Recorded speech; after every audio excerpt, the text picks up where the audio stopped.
नमस्कार दोस्तों, the war times में आपका स्वागत है।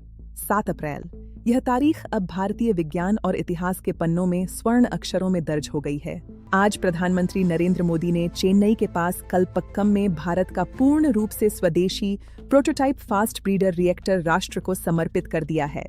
यह रिएक्टर अब क्रिटिकल हो चुका है, लेकिन दोस्तों, यह सिर्फ एक बिजली के कारखाने का उद्घाटन नहीं है। यह पश्चिमी देशों के उस अहंकार पर सबसे करारी चोट है जो कभी मानते थे कि भारत बिना उनकी मदद के उच्च स्तरीय तकनीक नहीं बना सकता।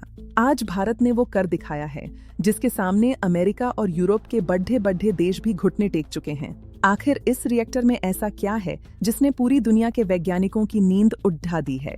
आइए इसके विज्ञान और इसकी जियोपॉलिटिक्स को बिल्कुल आसान भाषा में डिकोड करते हैं। याद कीजिए वो द्वार जब 1998 के परमाणु परीक्षण के बाद पूरी दुनिया ने भारत पर प्रतिबंध लगा दिए थे। पश्चिमी देशों ने हमें परमाणु ईंधन देने से साफ मना कर दिया था। उनका मकसद था भारत के विकास को रोक देना, लेकिन वो भारत की रगों में दौड़ते जुनून को नहीं समझ पाए।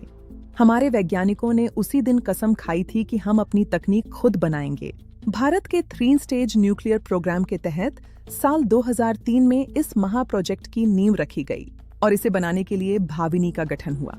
20 साल की तपस्या के बाद आज यह रिएक्टर है 100% मेड इन इंडिया, 100% स्वदेशी। भारत के वैज्ञानिकों ने साबित कर दिया है कि हिंदुस्तानी दिमाग के आगे दुनिया की कोई चुनौती टिक नहीं सकती। अब आते हैं इसके उस जादुई विज्ञान पर जिसे फास्ट ब्रीडर कहा जाता है।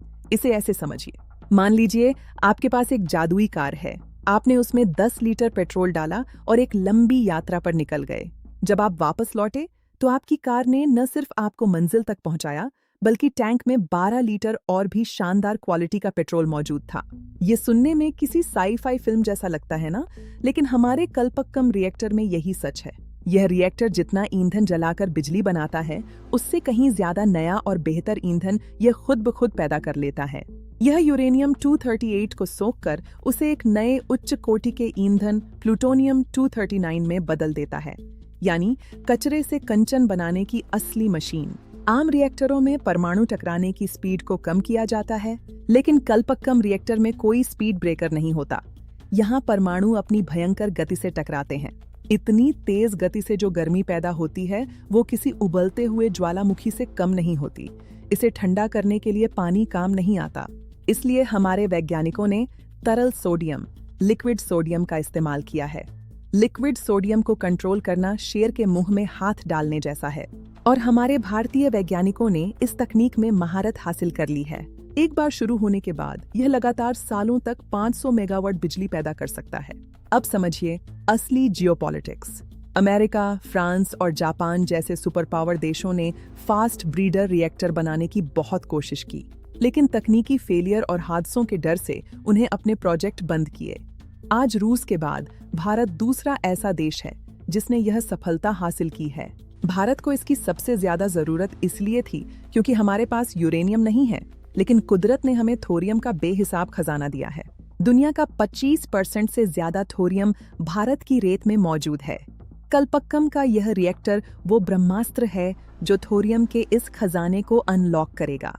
जैसे ही हम अगले चरण में प्रवेश करेंगे, भारत को अगले 300 सालों तक ऊर्जा के लिए न तो तेल की जरूरत होगी, न ही विदेशी यूरेनियम की।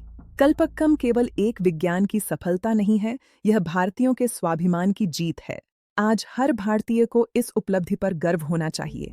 क्या आपको लगता है कि इस तकनीक से भारत जल्द ही दुनिया की नंबर 1 शक्ति बन जाएगा? अपनी राय कमेंट्स में जरूर दें। लाइक करें, शेयर करें और सब्सक्राइब करें द वॉर टाइम्स। जय हिंद, वंदे मातरम।